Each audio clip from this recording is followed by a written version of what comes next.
Ever wondered what it's really like to own a campground? Today we're at Lake Harmony RV Park in Townsend, Georgia, about an hour south of Savannah near the Georgia coast, where we're sitting down with the owners Brad and Jodi 𝗿𝗏𝗍𝗏 to find out what it's really like running a campground. We're Dave and Karen from Watts on Wheels. We roll, we camp, and yeah, we play.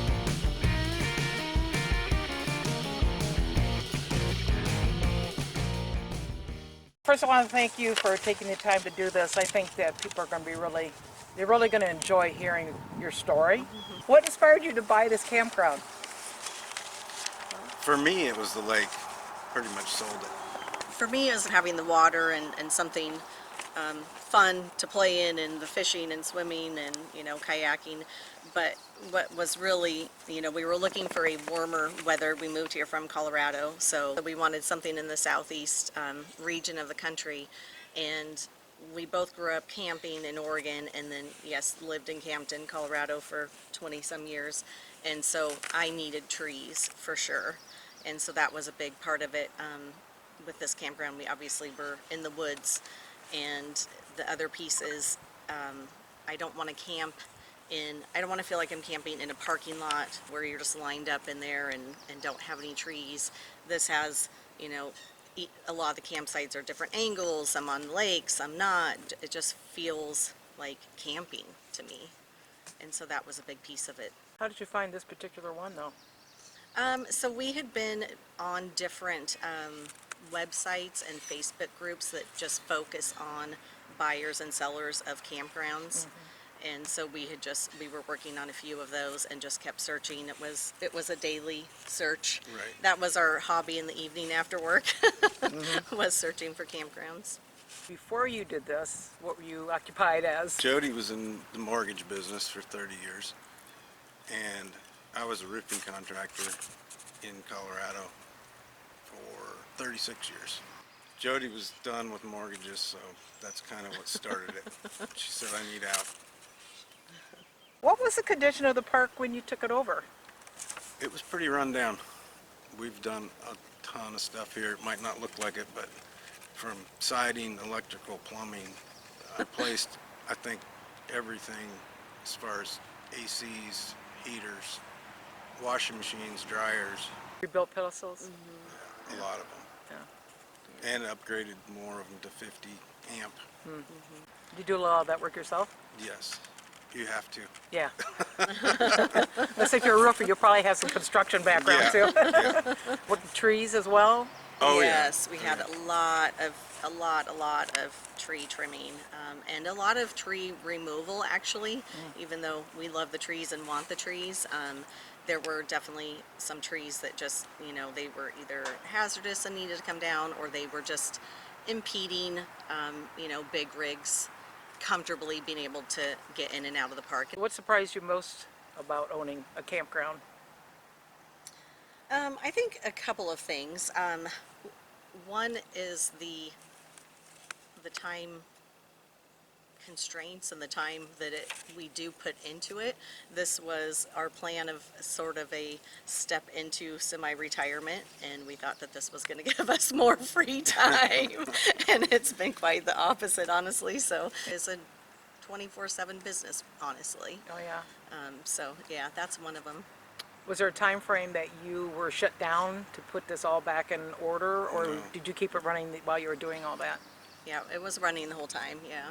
And then the other one is, I don't think we were expecting to grow the friendships and attachments to our return guests that we have. We've grown very attached to many of our guests, and I just wasn't expecting that. So what are the biggest expenses people might not realize?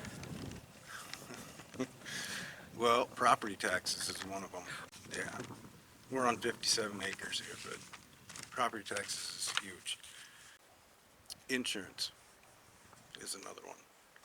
Yeah, I think that people might think that, you just have land, what do you need insurance for, but obviously there's, very expensive business insurance that has to be kept up, and, flood insurance, and, Right. We need to insure all of the buildings and all the equipment, and so, yeah. Liability There's liability, Yeah. yeah. And then you're constantly, repairing things, so you have that cost too.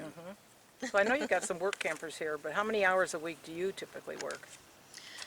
That, I think, is hard to quantify because of the fact that it is, you know, we are open 7 days a week, and we are right here on property, so we are working every single day unless we actually physically leave the park. Yeah.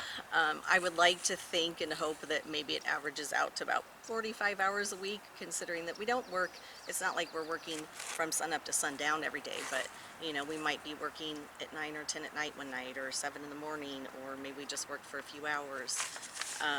You know, so that just kind of, it really varies, and it varies per season as well.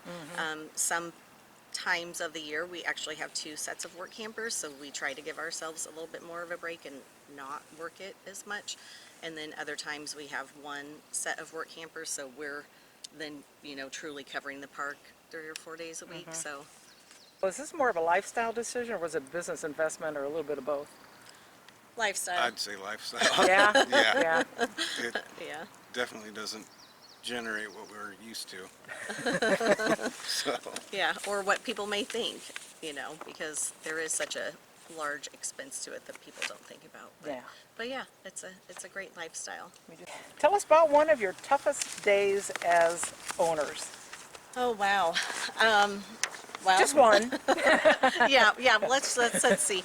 I think for us it's pretty easy to pick the toughest one. We were woken up at 2 a.m. To explosions, hearing explosions in the park, and we woke up to see flames above the tree line on the other side of the lake. Scrambled to get clothes on and rushed down to the other side of the park, and there was a truck and an RV that was on fire. You know, their tires were exploding, and it was chaos. I mean, our volunteer fire department, I have to say, they were here so incredibly fast, especially for being volunteer and being in the middle of the night. Fortunately, everybody was safe. Nobody else got damage or anything. There was a lot of damage to the park. Trees and, you know, the ground. He had just filled up his truck with diesel that, you know. They know what caused it? rodents ate his wiring. Heard of that before. Yeah.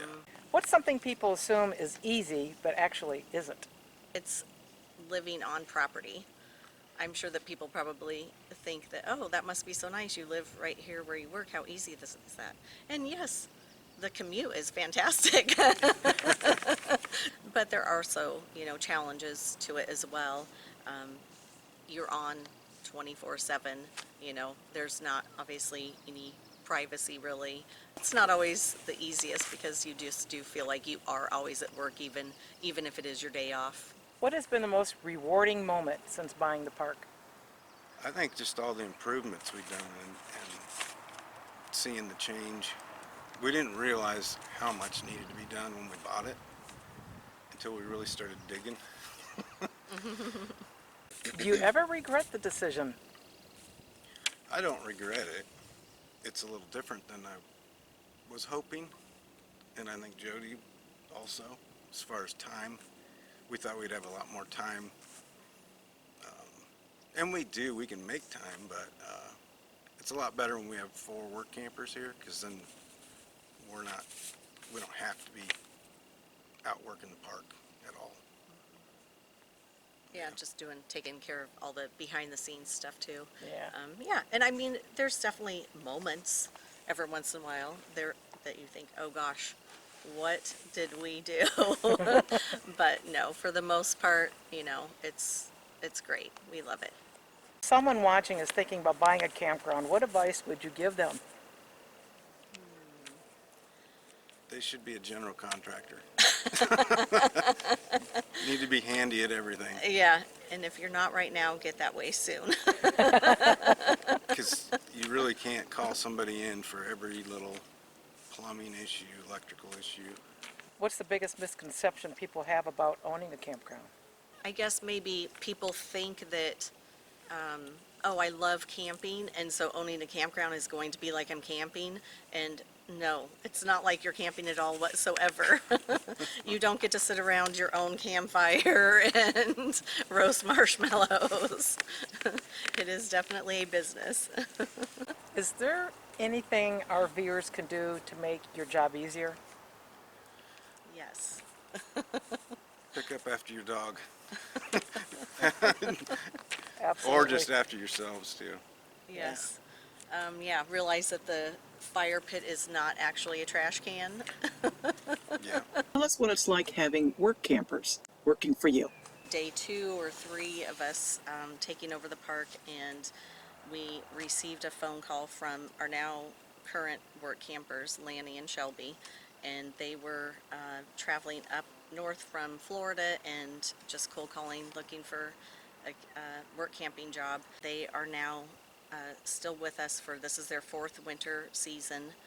They are Awesome. they are awesome. They are our employees. They're our friends. They are our family now. We call them our kids.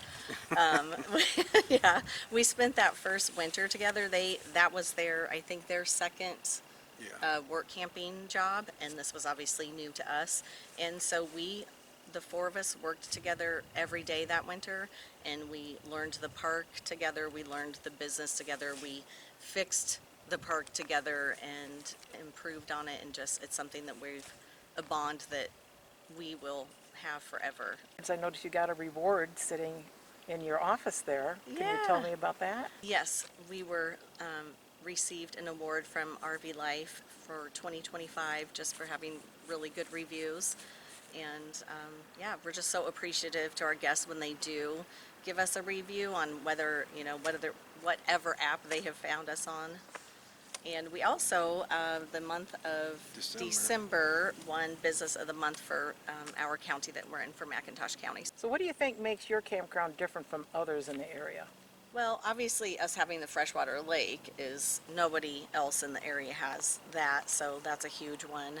Sometimes I say I feel like we're kind of a boutique style campground, just of not being a parking lot, not being just a regular type of lined up scenario, I guess, and just being in the woods. And we'd like to do different get-togethers and stuff. What do guests usually enjoy doing while they stay here? I think a lot of them go visit the islands, the coastal islands that we have. They're always asking for seafood. Where's the best seafood? In summer, we get a lot of swimming, people out there on their kayaks, paddle boards. Did you guys put the beach in yourself? Or was that already here? There was somewhat of a beach there when we got here, but yeah, we've redone it. That looks pretty new. Do you offer seasonal or annual sites, or is it mostly short-term camping? We offer both. We don't have an annual rate, but we do seasonal. People come down for the winter and might stay 4 or 6 months, and so it is a monthly rate that we can offer. And what percentage are short-term?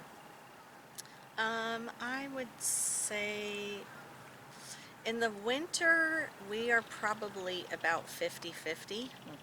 So we have a lot of snowbirds that enjoy staying here. If someone watching wants to stay here, what's the best way to make a reservation? They can call our office directly, and we're happy to make that reservation for them, or they can go onto our website and they can book online that way, which is 𝗿𝗵𝗁𝗆𝗃.com. And I'll link the information below in the description. Well, here's one last question, and I think this is what everybody's going to be interested in. After owning a campground for a few years, would you do it again?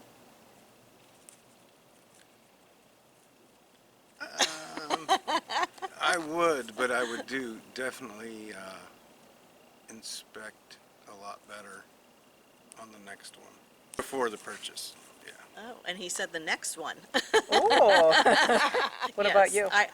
Yes, I think that it's definitely been a life experience, and it's something we had always talked about, that when we retired, we wanted to be camp hosts, basically work campers, and that's kind of how this came about, is why wouldn't we just own the campground instead of be work campers? And so, yes, I think that we would have to do it again, because, it was something that just has always kind of been a part of us, and the adventure and the experience is, we'd have to have that, and it's part of our life.